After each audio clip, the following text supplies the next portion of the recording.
That night, the ballroom held the most important people in the city, celebrities, politicians, business leaders, and then a man walked through the side door with his phone pressed to his ear, gesturing, completely focused on something that had nothing to do with the room or anyone in it. He didn't look forward, he didn't look to the sides, and he knocked the tray right out of Olivia's hands. Crystal shattered against the marble floor. Champagne splashed across the ground, across his shoes, across her uniform. The room stopped for 1 second. He lowered the phone, looked at her, and said, without a single trace of apology in his voice, "Watch what you're doing. This is your job. At least do it right." He put the phone back to his ear and kept walking, as if the champagne on the floor and the broken glasses were her problem alone, only hers.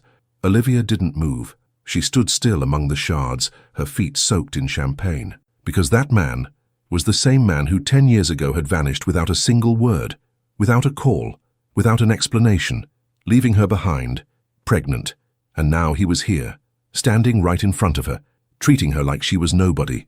To understand what Olivia felt in that moment, and how she would get her revenge, we need to go back to the beginning, back to college, to 22 years old, to an October afternoon when everything was possible and nothing hurt yet. Olivia Hayes had arrived in Chicago from a small town in Ohio on a full scholarship, one medium-sized suitcase, and the deep-rooted belief that good things cost twice as much effort for people like her. Ethan Caldwell arrived from Boston with a last name that opened doors, connections his grandfather had built, and the ease of someone who has never once had to justify why he belongs in the room he just walked into. They met in the university library. He was looking for a book she already had. They argued for 20 minutes about who needed it more. In the end, they shared it, and 3 weeks later, neither one could imagine being without the other. It was the kind of love that doesn't announce itself, that arrives slowly and takes up all the space. He was sharp, impatient, full of contradictions, arrogant 1 minute and completely open the next. Olivia challenged him. She made him laugh. She told him truths that no one else in his world dared to say out loud. She had never wanted anyone the way she wanted him, and that's why when he disappeared, the silence was that much harder to understand. A Monday, no reply to her messages. Tuesday, nothing. Wednesday, his number was disconnected. Olivia went to his apartment. Nobody answered. A week later, she took the train to the neighborhood where his family lived. A woman in her mid-50s opened the door with the expression of someone who already knows what you're going to ask. "I'm looking for Ethan." The woman looked her over, slowly. "My son has a life that doesn't include you," she said at last, her voice even and final. "He already has someone from his world. What you two had was a college mistake. Don't contact him again," and closed the door. Olivia stood on the front step, unable to move. A college mistake. That's all they had been. She cried for 3 days, and then kept going, because she had no other choice. What she didn't know yet was that weeks after that Monday when he disappeared, her body would give her news that would change everything. She was pregnant. She went back to the Caldwell house. The same woman opened the door. "That's not this family's problem," she said simply. "If you choose to move forward, that's your decision. Ethan isn't coming back," and closed the door again. Olivia had Liam on her own, with the help of her cousin Rachel, who took 3 months off work to be with her during the birth and those first brutal months, who got up at 2, at 4, at 6 in the morning without a single complaint. Liam came into the world on a Tuesday in April, 7 pounds even, his mother's blue eyes and a dimple on his left cheek that Olivia had never seen on anyone in her family. She knew whose dimple it was from the very first moment, and chose to say nothing, because there was no one to say it to. Liam learned to walk at 11 months. By 2, he was asking the name of everything he saw. At 5, he won a small drawing contest at his school. The drawing was of a family. When the teacher asked who they were, he said, "My mom, my cousin Rachel, and me." Olivia kept that drawing in a box under her bed. She never threw it away. 10 years passed like that, with soccer games on Saturday mornings and homework on Wednesday evenings and goodnight hugs that Liam still accepted at 10 years old, even though he pretended it didn't matter. With the anger that Olivia learned to store somewhere, it wouldn't damage her every single day, until that gala night in Chicago, until those shattered glasses on the marble floor, until that voice she hadn't forgotten, no matter how hard she'd tried. Rachel was waiting outside the venue with a thermos of coffee and the car running. Olivia came through the staff exit at 11 o'clock and sat in the passenger seat without saying a word. Rachel knew her too well to rush. She poured the coffee, set it in the cup holder, waited. It was him, Olivia said at last. Rachel didn't ask who. She didn't need to. Did he see you? He saw me, said Olivia, and he spoke to me like I was part of the furniture. Silence. He didn't even recognize me. Rachel tightened her grip on the steering wheel. What do you want to do? Olivia took her time answering. She looked at the street, the cars, the lights of the venue reflected on the wet pavement. I want him to know what it feels like to not exist, she said finally, with a calm that was more dangerous than any anger. I want him to fall for someone who isn't real, to give everything. And by the time he figures out it was all a lie, I want it to be too late for him not to feel it. Rachel looked at her for a long moment. That's dangerous, Liv. I know. You could be the one who gets hurt. I'm already hurt. I've been hurt for 10 years and I learned to live with it. Rachel exhaled slowly through her nose. And Liam? Liam won't know anything about this. And if Ethan asks about a child, sooner or later, first he has to fall in love with me. Rachel looked forward, put the car in drive, and said nothing more, because she'd known Olivia since they were 16 years old, and she knew that when Olivia made a decision in that voice, there was no argument that would matter. Rachel had a friend who worked in fashion and owed her more than a few favors. In 4 days, they put together a long black dress, pearl earrings that looked real from any distance, and a dark brunette wig, sleek, shoulder-length, that completely changed the frame of Olivia's face. Victoria Weston would be a senior director at a biotech investment firm based in London. Rachel invented the firm's name in 20 minutes. Olivia memorized 3 key facts about the biotech sector in case anyone pushed. Speak slowly, Rachel told her, adjusting the wig in front of the bathroom mirror. People with power speak slowly. They never over-explain. Olivia looked at herself for a long moment. She didn't recognize herself, or maybe she did, just a version of herself she had put away a long time ago. The version that existed before someone closed a door in her face. That was exactly what she needed. The second gala was 3 weeks later. A private event hosted by the Meridian Arts Foundation, one of Chicago's most exclusive cultural institutions. Rachel got the invitations through a contact she had at a gallery downtown. Olivia walked in alone, took a glass she didn't drink, and waited. She didn't have to wait long. Ethan Caldwell arrived 20 minutes after the event started. Navy suit, no tie, with the ease of someone who has never once doubted that he belongs in any room he chooses to enter. Olivia saw him from across the room. She felt something that wasn't quite fear. It was the cold focus that comes just before doing something you can't take back. He swept his gaze around the room, and it stopped on her longer than it should have. Olivia didn't smile. She turned slightly toward the paintings on the wall and pretended to study one of them. She counted to 50 in her head. At 42, he was beside her. Do you actually know anything about contemporary art, or are you pretending too? She took her time turning around, as if she needed to finish processing the painting before the person next to her deserved her attention. Depends on the artist, she replied. This one in particular has a composition problem in the lower third that undermines the whole color intention, though I suppose that could be deliberate. He looked at her with something that wasn't quite surprise, more like genuine attention. Ethan Caldwell, Victoria Weston. Where are you from, Victoria? Here and there. Lately more London than anywhere else. He nodded slowly. What brings you to Chicago? Business, always business. She said nothing more. He waited for her to continue. She didn't continue, and that pause, Olivia knew exactly, was more powerful than anything she could have said next. They saw each other 5 times over the following weeks. An art opening, a symphony concert where neither of them actually listened to the music, a breakfast that lasted 3 hours without either one noticing the time pass. Ethan wasn't what Olivia had expected, or maybe he was exactly what she remembered, and that was the real problem. The man she needed to hate for the plan to work didn't match the man who sat across from her, and listened with an attentiveness that very few people had ever given her as an adult. He remembered things she mentioned in passing. Once he showed up with a book by an author she'd cited briefly 2 weeks before. He just set it on the table without making anything of it. When she arrived at breakfast with a headache she tried to hide, he paid the check without asking, walked her to a pharmacy, waited outside, and when she came out, he'd already called a car. You didn't have to do that, she said. I know, he answered, and didn't add anything else. One afternoon, walking through Millennium Park, Ethan stopped in front of a group of children playing near the fountain. Olivia noticed the way he watched them. It wasn't exactly tenderness. It was something more complicated. something like an unanswered question that had been living somewhere inside him for a long time. "What are you thinking about?" she asked. He took a moment.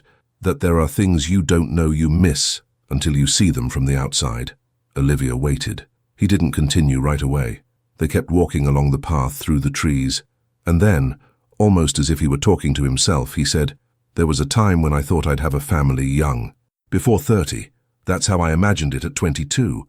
What happened?" He put his hands in his pockets. "Life happened. First in a direction I didn't choose, then in one I did. Do you regret it?" "Some things, yes." He didn't say which ones. And Olivia, who knew what they might be, felt for the first time that the weight of what she was doing was bigger and more complicated than she'd calculated that night in the car outside the venue. It was on the 4th time they met that something changed irreversibly. 3 days after that walk, Ethan arrived at dinner 15 minutes late, with a pallor that Olivia noticed the moment he came through the restaurant door. "Are you okay?" "Fine," he said. "Just tired." But during dinner she watched him take 2 pills from his jacket pocket without mentioning it, the gesture of someone who has done it so many times it's just part of the routine. Olivia didn't ask in that moment. She waited. Over dessert he set his fork down and looked at the table for a second before speaking.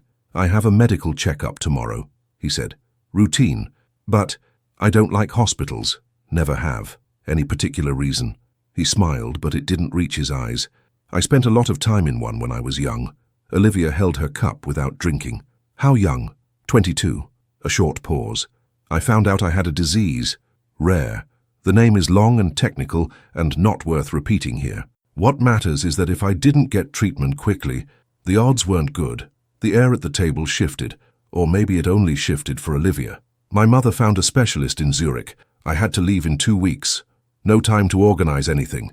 No time to properly say goodbye to anyone." Silence. "Anyone?"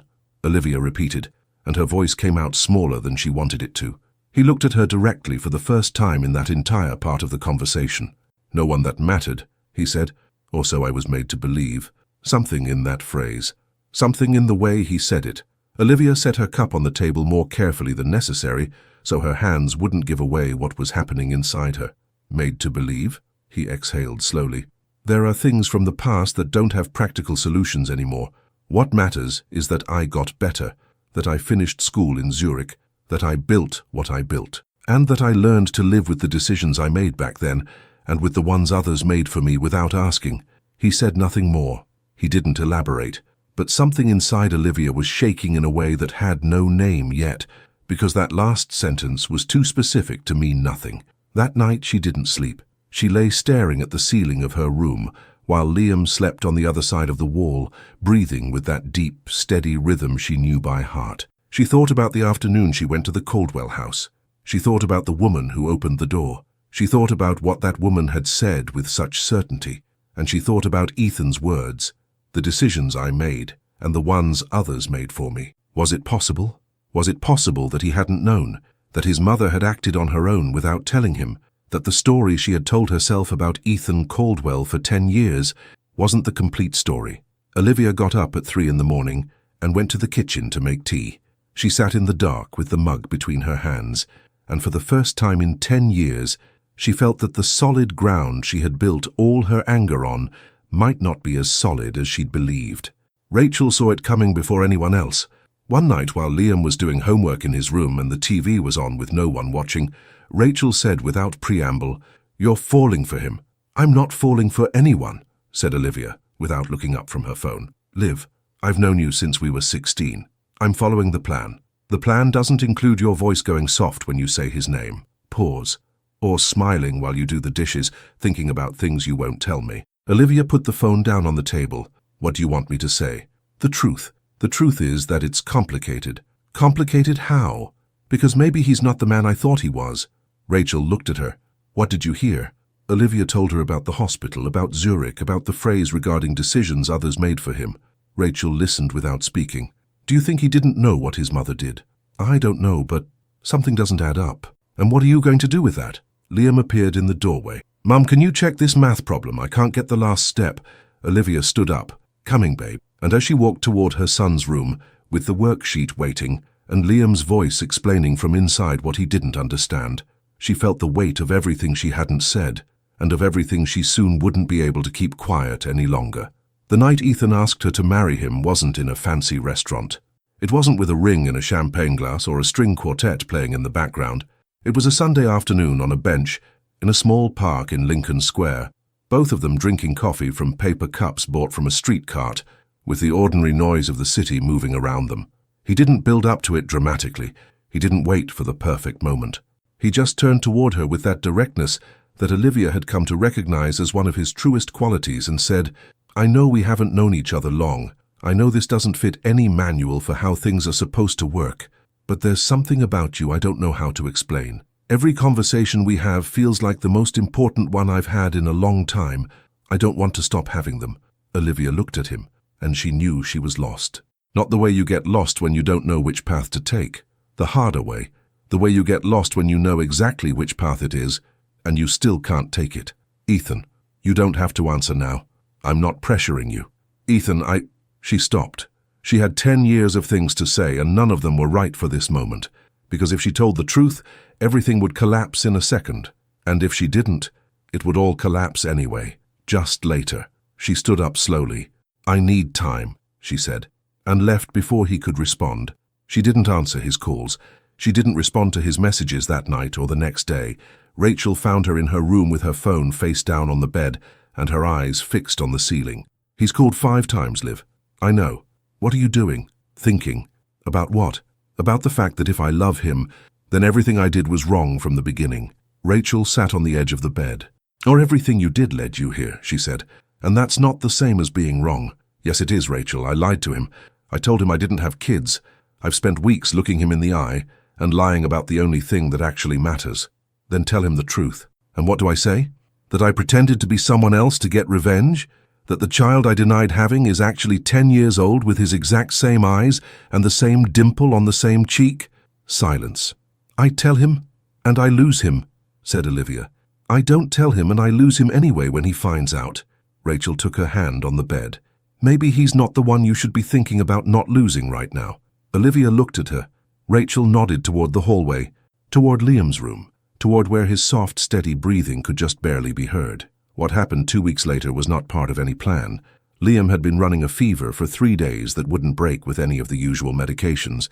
By the 4th day, he stopped wanting to eat. He lay in bed staring at the ceiling with a tiredness that wasn't the normal tiredness of a sick kid.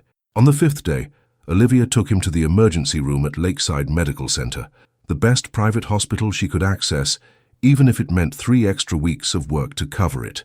Doctors ran blood panels, imaging, more blood work, and then more.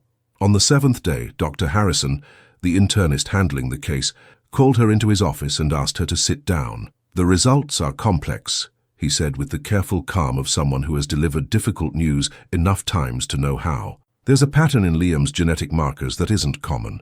We need more studies to confirm it, but what we're seeing suggests a hereditary condition affecting the immune system.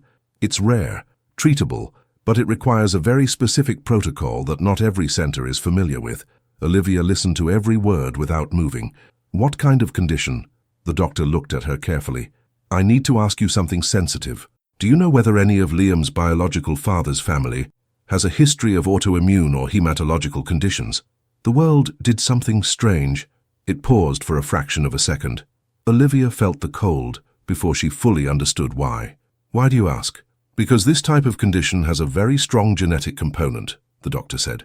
"If the biological father had something similar in his medical history, that would help us enormously in identifying the right protocol and accelerating the diagnosis.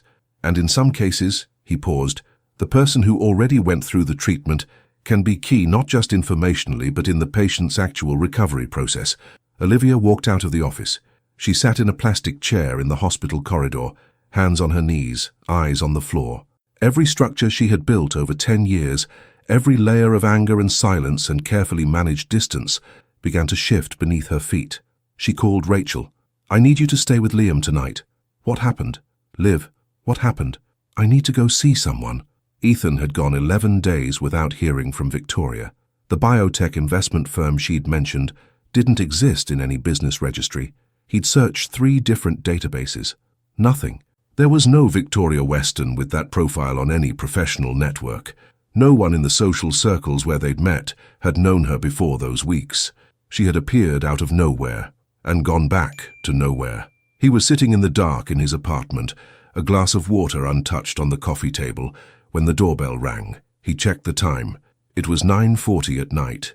He got up, walked to the door, opened it, and time did something strange. It folded back on itself, because the woman standing in the doorway wasn't Victoria. She had no dark wig. Her hair was blonde, lighter than he remembered, shorter now, falling just below her jaw. No heavy makeup, no designer dress, just a grey hoodie that belonged to no collection. Eyes red and dry from someone who'd been running on no sleep for days and had moved past the point of tears, and in her arms, leaning against her shoulder, asleep, a boy, pale, with a small IV line on the back of his left hand that made it unmistakably clear he'd come from a hospital. Ethan looked at the boy, and something in his chest made a movement he couldn't name. The dimple on the left cheek, the exact shape of the eyebrows, the curve of the sleeping lips. He looked up at the woman, and then time finished folding. The library, the shared book, an October afternoon. "Olivia," he said. Not a question, a recognition. She looked at him directly. "I need your help," she said. "Not for me." She looked down at the boy sleeping against her shoulder. "For him." Ethan let them in without another word. He settled the boy onto the couch with a blanket he found in the hallway closet without being asked, moving with a care that Olivia didn't know how to read, whether it was instinct or something more. He made tea, then sat across from Olivia at the kitchen table and waited. She talked for almost an hour. Everything, from the beginning. The disappearance, the silence, the closed door and what his mother had said with such certainty in her voice, the pregnancy she discovered alone, the 10 years raising Liam, the anger she had stored because she had no one to direct it at, the gala night, the broken glasses, the plan, the wig, Victoria Weston, and finally, the hospital, what Dr. Harrison had said, what Liam needed. Ethan listened to all of it without interrupting, without moving from his chair, elbows on his knees, eyes on the floor for most of it. When she finished, the silence lasted long enough for both of them to feel it in their lungs. "My mother," he said at last, not as an accusation, not with anger, like someone finishing a puzzle that had been incomplete for too many years. "When they diagnosed me," he continued, with the voice of someone reviewing a memory they thought they had organized and discovering they didn't, "I didn't want to go anywhere. I told her there was someone, that I couldn't just leave the city without at least explaining what was happening.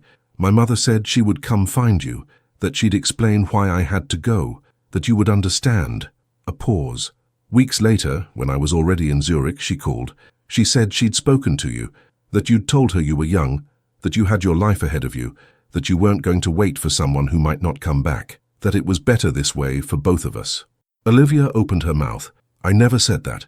I never spoke to your mother except that day I came looking for you, and what she said to me was very different." "I know," said Ethan. "I know that now." The silence that followed was different from the one before. It was the silence of two people simultaneously processing that a significant part of what they believed their story wasn't the story. "When I came back," he continued, "almost a year had passed. I assumed you'd moved on. I convinced myself it was the right thing, the best outcome for both of us. I told myself that enough times that I believed it." Olivia looked at her own hands. "I went to your house," she said. "When I found out I was pregnant, I went back to that door. Your mother opened it and told me you had a life somewhere else now, that you had someone there, that you weren't coming back." Ethan closed his eyes for a moment. "I didn't have a partner in Zurich," he said when he opened them. "I never married, not once. My mother knew that perfectly well." The words fell slowly, like pieces of a puzzle settling into place and revealing a picture no one wanted to see. "Why did she do it?" Olivia asked. Ethan took a while to answer. "Because that same year she'd lost my father, and when she found out I was sick," he stopped. "I think she simply couldn't allow anything to distract me from treatment. She had a fear that shut everything else out, and she took control of what she could control." A long pause. "It doesn't make it right." "No," said Olivia. "It doesn't make it right." Another silence. "But," she said slowly, and that sentence cost her more than anything else she'd said in that hour. She wasn't a bad person either. She was a mother with an enormous fear, and she made decisions that weren't hers to make. Ethan looked at her as if he hadn't expected that. "How can you say that after everything? Olivia looked at the boy asleep on the couch across the room. "Because I have a son," she said, "and I know exactly what a mother is capable of when she's afraid of losing him." At 3 in the morning, Liam woke up. He looked around the unfamiliar room with the squinting eyes of someone who doesn't know where they are. He found his mother, reached for her hand. "Mom, I'm right here, baby. You're okay." The boy looked slowly toward the armchair where Ethan had been sitting in silence for that long hour. "Who's that?" Olivia opened her mouth and couldn't find the right words. Ethan leaned forward from the armchair slowly, without any sudden movements. "My name's Ethan," he said in a voice Olivia hadn't heard from him before, quieter, more careful. "I'm a friend of your mum's." Liam assessed him with the direct seriousness 10-year-old boys have when they're deciding whether an adult is worth trusting. "Why do you look like you haven't slept?" Ethan let out a short, genuine laugh. "Because I haven't." "Me neither," said Liam with his usual practicality. "Hospitals are really loud at night. I don't know how anyone's supposed to get better in there." "I know," said Ethan. "I spent time in one when I was around your age." Liam looked at him with more interest than he'd shown up until then. "What were you sick with?" "Something with a name that's really hard to say. But I got better." "Did it hurt a lot?" "At first, yeah. Then you find out you're stronger than you thought. That always happens." Liam took that in with the seriousness of someone who takes what they're told seriously. "Am I going to get better too?" Ethan looked at him. And in that moment, Olivia saw something in that man's face she hadn't seen in 10 years of imagining how this moment might go, if it ever came. She didn't see calculation. She didn't see the distance of someone still deciding. She saw someone looking at that boy and recognizing something that went far beyond any rational choice. "Yes," said Ethan, "you're going to get better." Liam nodded once, as if that was enough, and fell back asleep in under 2 minutes. Doctor. Harrison received the information the next day, Ethan's complete medical history, the name of the specialist who had treated him in Zurich, the clinic, the protocol they'd followed. He made 2 calls that same afternoon, and on the 3rd day, confirmed what Olivia had sensed since the moment she'd walked out of that office. Dr. Stefan Meyer, the same specialist who had treated Ethan more than 10 years earlier at the Clinic Sonnenberg in Zurich, was still active. He was still one of the world's leading authorities on that specific condition, and when he received Liam's file by email, he responded in under 24 hours. "I want to see this boy. Come whenever you're ready." Ethan organized everything: flights, housing in Zurich, the coordination with the clinic so the file would be ready before the first appointment. Olivia watched him do it with a mix of gratitude and something else she didn't yet know how to name. The night before the flight, while she was packing Liam's backpack in the kitchen of Ethan's apartment, where they'd agreed to stay close to coordinate the last details, he came in and leaned against the doorframe. "How are you doing?" he asked. "Scared," she said without turning around. "But okay, that's the most honest thing I can say right now. It's the most honest thing you've said to me since I've known you." Olivia set the backpack on the chair and turned around. "Everything else was honest too," she said. "What I felt with you during these months was never part of the plan. That wasn't Victoria. That was me." He didn't respond right away. "I know," he said at last. "I knew that even before I knew who you were." "How?" "Because nobody performs that well for that long without the truth leaking through somewhere, and the truth of what you felt always leaked through." "Are you angry with me?" Ethan thought about the answer before giving it. "I'm processing," he said. "There are 10 years between us and a son, and decisions that were made for us, that's a lot. I understand. But I'm not angry at you for the plan," he said. "When I think about what you lived through with what you knew at the time, I can't be." Olivia nodded slowly. "Then what do you feel?" He looked at her directly. "That I want to know my son." The flight was almost 10 hours. Liam fell asleep before takeoff, his head on Olivia's shoulder. Ethan was in the aisle seat, not sleeping. When the cabin lights were low, Olivia glanced at him. He was staring at the seat back in front of him. "What are you thinking about?" she asked quietly. He took a moment. "That I've been watching that boy sleep for hours," and he said, "and I still can't understand how I missed 10 years of this."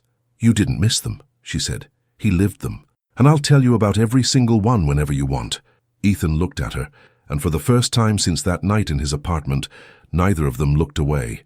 Zurich in November has a particular light, cold and precise, like clarity itself has weight.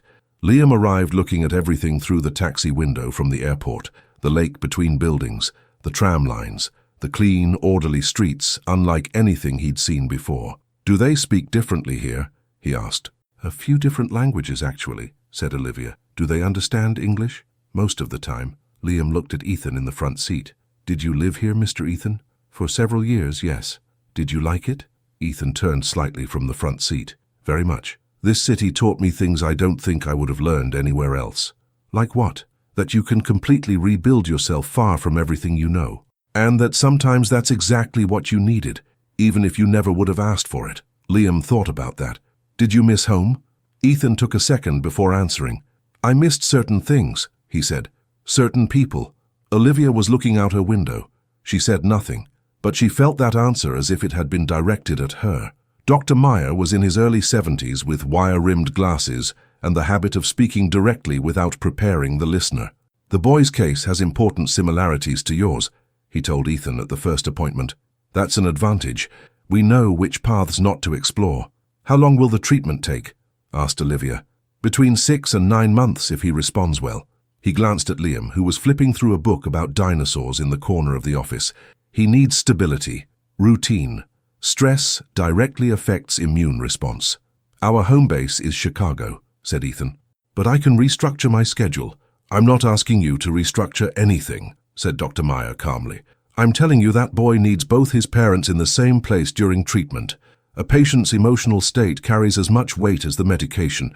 No one in the room said anything. Liam looked up from his book. Both parents, he repeated with the literalness of a 10-year-old. Dr. Meyer looked at him over his glasses, then looked at Olivia, then at Ethan. And with the complete calm of someone who has no intention of apologizing for what he just said, he went back to reviewing the file on his desk. Liam set the book down on the chair, looked at his mother, then looked at Ethan. Are you my dad? The silence that followed was the kind that has physical weight. Ethan stood up slowly. He crouched in front of Liam so they were exactly at eye level, and looked at him with honesty that Olivia, in that moment, didn't know whether to feel as relief or as the start of something that was going to change her permanently. Yes, he said. I'm your dad. Liam held his gaze for a long moment. Why weren't you there before? Because I didn't know you existed. A pause. And if I had known, I would have been there from the very first day, without any doubt. Liam processed that with his usual seriousness. Do you promise? I promise. Another silence. Liam nodded once, with the gravity children have when they decide to trust something new and know it's an important decision, and went back to the dinosaur book. The first months in Zurich weren't easy. There were weeks when the fever came back without warning. Long nights when Olivia sat on the edge of her son's bed until the first light crept through the window of the apartment they'd rented in the Enge neighborhood. Ethan arrived every morning with coffee and with the ability to sit in silence when silence was the only useful thing. He didn't try to fix what had no immediate solution. He was just there. And that, Olivia discovered, was much harder than it looks. Rachel called every night at 8 o'clock, without fail. She asked about Liam, about the numbers, about whether he'd eaten well. She sent photos of their apartment back home so Liam wouldn't miss it too much. Once she sent a video of the neighbor's dog that Liam loved, just to make him laugh. One night Olivia hung up and realized she'd cried through almost the entire call without noticing. Rachel hadn't said anything in particular. She'd just been there, like always. On a night in the second month, while Liam slept with his fever finally down, the two of them sat in the small kitchen with mugs of tea that neither one drank. Tell me how it was, Ethan said suddenly. What? Everything. When he was born. The first years. Why? Because I wasn't there. I can't get that back. But I can listen to it. Olivia thought about saying no. She didn't. And she talked for almost 2 hours. She told him about the night of the delivery. Alone, except for Rachel, who held her hand through all of it and didn't let go. She told him about the first months with no more than 3 hours of sleep at a stretch and the constant, nameless fear of doing everything wrong. She told him that Liam said mama at 10 months, but his second word was no, and that from that point on, he never gave in on anything without working it out for himself first. She told him about the soccer tournament at 8 years old, the goal in the last minute, how he ran toward her with his arms wide open and threw himself at her on the field with mud on his face and his eyes shining. She told him about the questions about his dad that had been coming for years, about the answers she'd given carefully, always choosing words that left room for the truth without putting anger where there was confusion. Ethan listened to all of it without interrupting. When she finished, he looked up. Thank you for not making him hate me. I did a lot of things wrong in all of this, said Olivia, but that I wasn't going to do. It was Liam who closed the distance between them. Not dramatically, Gradually, the way important things are when they're real, and not in any hurry to prove themselves. He started asking Ethan questions in the mornings when he arrived, about sports, about business, about Zurich, and what the city was like when he first arrived without knowing anyone. Then he asked him to show him the path to the nearest park, and the two of them went alone one afternoon while Olivia took a work call. Then came the day Liam fell asleep on the couch while Ethan read to him quietly. And Ethan sat there without moving, book still open, watching that sleeping boy for more than an hour. Olivia saw it from the hallway. She went to her room, so neither of them would see her cry. Margaret Caldwell arrived in Zurich in the 3rd month. Ethan had told her it was for business, but when she opened the apartment door and saw Olivia sitting there with a mug of coffee, she understood everything before a single word was said. She stood in the doorway for a moment. Then Liam appeared from the hallway with that direct confidence of his. And Margaret Caldwell, who had been widowed young, who had acted from the biggest fear of her life, stood looking at that boy as if she were simultaneously looking at everything she had tried to protect and everything she had destroyed without meaning to. "His name is Liam," said Olivia. Margaret didn't respond right away. Liam walked over. "Hi, are you Mr. Ethan's mum?" Margaret barely nodded. "Then you're my grandmother," said Liam with the practical logic of a 10-year-old. "He's my dad, so that makes you my grandmother." Margaret sat in the nearest chair, as if her legs had made that decision before she did. Ethan was standing in the kitchen doorway looking at his mother, not with anger, with something more complicated and older than anger. "We need to talk," he said simply. "I know," said Margaret. "I know." The conversation between mother and son lasted almost 3 hours. Olivia took Liam to the park to give them the space they needed. When they came back, the two of them were in the living room with empty cups on the table and the look of people who have dug up something very old and very heavy and are now learning to breathe differently. Margaret stood when she saw Olivia come in. She took a moment before speaking. "When I found out Ethan was sick," she began, "the world closed in on me in a way I didn't know how to handle. I had just lost his father, and the idea of losing him too." She stopped. "I had no right to do what I did. I knew that, somewhere I didn't like to look. But fear can make you take control of things that aren't yours to control." Olivia listened without moving. "If I had known you were pregnant," Margaret continued, "I wouldn't have done what I did. Not because I was a better person then, but because that changed everything. And I chose not to ask. I chose to know only what I needed to know to do what I had already decided." A pause. "I'm not asking you to forgive me. I don't have that right. I only want you to know that what I did didn't come from cruelty toward you. It came from the worst fear I've ever felt." Olivia looked at this woman. She saw someone who had been wrong in exactly the way people are wrong when they have too much fear, by taking control of what wasn't theirs. "I'm not going to pretend this doesn't hurt," said Olivia. "Because it does. It's going to keep hurting for a while." Margaret nodded. "But Liam is going to need a grandmother," Olivia continued, "and I don't want to be the reason he doesn't have one." Margaret closed her eyes for a moment. When she opened them, they were bright, but her expression was steady. "Thank you," she said. Liam, who had been listening from the hallway with the not very convincing subtlety of a 10-year-old, stuck his head through the door. "Are you guys done? Because Mr. Ethan said we'd watch the game tonight, and if we don't eat soon, we're going to miss the start." The silence in the room broke. Ethan let out a real laugh, and Olivia felt something that had been held very tight for a very long time let go a little. In the 6th month of treatment, Dr. Meyer called them into his office. All three, Olivia, Ethan, and Liam. "The numbers this week are the best we've seen since we started," he said. "The immune system is responding exactly the way we hoped. If we stay on this track," he looked directly at Liam, "I think in 2 or 3 months you're going to be able to play soccer again." Liam's eyes went wide. "For real?" "For real. Carefully at first, but yes." Liam turned to Ethan. "Did you hear that?" "I heard it. Are you going to come watch me play?" Ethan looked at him. "Every single game." Liam nodded with the solemnity of someone closing an important deal, then looked at Dr. Meyer. "Can I have pizza tonight to celebrate?" Dr. Meyer smiled for the first time in the whole appointment. "1 slice." That night, after Liam was asleep, Olivia and Ethan stood on the small balcony of the apartment, watching the lights of Zurich below. There was a silence between them that no longer weighed the same way it used to. It was the silence of two people who have said everything important and are learning to exist together without needing to fill every space. "There's something I never asked you," said Ethan. "What?" "Victoria Weston. How did you come up with that name?" Olivia smiled slowly. Rachel invented it in 20 minutes. I just approved it. And the biotech sector details? 2 hours of research the night before. He let out a low laugh. And you never once thought I might look into you? I figured by the time you did, the plan would already be finished. And how exactly was the plan going to end? Olivia looked at him. Honestly, I don't know. I don't think I ever thought that far. I just wanted something to hurt on your side too. It hurt, he said without drama. I know, and I'm sorry. Silence. Do you regret it? He asked. Olivia thought about the question for real. I regret lying about Liam. That was wrong regardless of the context. A pause. The rest? No, because the rest was real. From the very first night at that opening.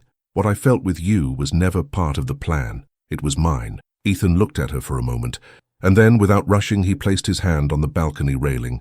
Olivia took it, and they stood in silence with the lights of Zurich below and the distant sound of the city, not needing to say anything more. Because there was nothing more that needed to be said. Liam recovered, not all at once. He recovered slowly, the way things that matter recover, with better days and harder ones, with mornings full of energy and afternoons where the tiredness beat him before dinner. The numbers improved week by week, and Dr. Meyer, who was not one to celebrate before the time was right, began walking into his office with something that resembled a smile. One afternoon near the end of the 8th month, Liam went out to the small courtyard garden of their building with a soccer ball Ethan had bought him weeks before. He just kicked it against the wall, gently, without running, 3 or 4 times. But when the ball came back to him after the last kick, he turned toward the window where Olivia and Ethan were watching, and held up his thumb. Olivia squeezed Ethan's hand without thinking. He squeezed back. The morning doctor. Meyer confirmed that Liam was ready to go home. The boy asked if they could eat at a restaurant in the old town that he'd pointed out 3 times in recent weeks and had a name in German he couldn't pronounce. All 4 of them went. Ethan, Olivia, Liam, and Margaret, who had stayed in Zurich for the last 3 months and had been slowly, honestly, clumsily building the relationship with a grandson she hadn't known she had. They ate for 2 hours. Liam talked almost non-stop about getting back to practice, about his friends in Chicago, about whether the restaurant with the unpronounceable name had anything like it back home. Margaret listened with an attention Olivia had never seen her put into anything before, and at one point, while Liam was explaining with full gestures the most important goal he'd ever scored in his life, Margaret reached across the table and took his hand, without saying anything. Liam looked at her, and kept going with the story, without letting go of her hand. At the airport before they went through to the gate, Ethan stopped. "Wait," he said. Olivia turned. He reached into the inside pocket of his jacket and took out something small. No jewelry box, no theatrical setup. A simple ring, silver, with a small blue stone that had nothing excessive about it.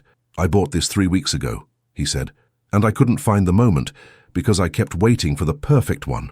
Until I understood that the perfect moment doesn't exist. What exists are real ones." Olivia looked at him. "This is one," he said, with an airport in the background and Liam probably listening from behind that column over there. From behind the column in question came the sound of very poorly contained laughter. Olivia burst out laughing.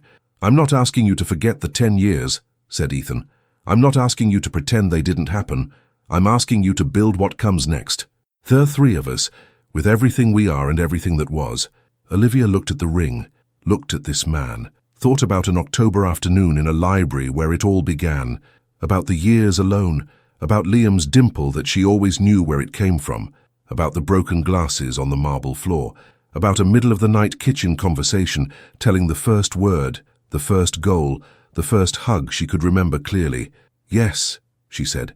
Liam came out from behind the column with both arms raised. "I knew it. I knew she was going to say yes." Margaret, who had been standing a few feet away with slightly more convincing discretion than her grandson, couldn't hold back a smile. And in the Zurich airport, with the sound of departures and luggage and people moving in every direction around them, the 3 of them held each other, as what they were, a family that arrived late to itself. But that arrived. They got married in Chicago 6 months later, a small ceremony, just the people who mattered. Rachel as maid of honor, in a dress she'd chosen herself, eyes red before it even started, the way they always were for the things she cared most about. Margaret in the front row with Liam beside her, wearing a tie for the first time in his life, and asking in a low voice every 5 minutes how much longer until dinner. Olivia walked in without a veil and without a long train, in a simple white dress, her blonde hair down, as herself, no disguise. When Ethan saw her come down the aisle, he didn't say anything. He looked at her the way people look at something they know they won't forget, as if they're saving it. A year later, on an unremarkable Tuesday morning, Olivia came out of the bathroom with something in her hand. Ethan was in the kitchen making breakfast. She walked in, set the pregnancy test on the table without saying anything, sat down across from him. Ethan looked at her, then looked at the table, then looked at her again. When? The doctor says July. Ethan got up from his chair. He wrapped his arms around her without saying anything more, and Olivia rested her head on his chest and closed her eyes. Out in the hallway, Liam was heading to the kitchen with his usual hunger and no particular urgency. He opened the door, saw them. "Ugh," he said. "How long are you guys going to be like that?" Ethan looked up over Olivia's head. "A long time," he said. Liam considered that. "Is there cereal? In the cabinet? Cool." And he poured himself breakfast with his usual calm, while his parents stayed wrapped around each other in the kitchen of a home that already felt exactly like what it had always been supposed to be, a home. Life doesn't give back the time it takes. It doesn't return the years that passed alone. It doesn't erase the difficult nights or undo the decisions others made when they shouldn't have. But sometimes it opens a door where there was only a wall. And on the other side there's something you didn't know you could have. Not perfect, not without history, not without the marks of everything that came before, but real, completely real. And that, in the end, is more than enough. What would you rate this story from 0 to 10? Leave your rating in the comments. And if you made it to the end, you already know you're one of the ones who truly feel. Until the next story.